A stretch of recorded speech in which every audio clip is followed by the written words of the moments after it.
sinasabi lang po ng tao na ito, may mga kapitbahay po sila, in-invite po sila na pumunta po dito sa lugar na ito, sa EDSA particularly for 3 days with the commitment na babayaran po sila.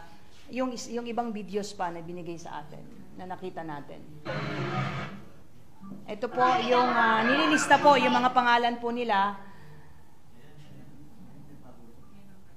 Nililista po nung binibigyan, inaabutan po sila allegedly ng mga kinumit po sa kanila po na pera po, na yung una daw po allegedly ay 500 daw po yung ipinangako sa kanila, but it turned out doon po sa ito po, ipapakita po natin itong yung logbook po na yan.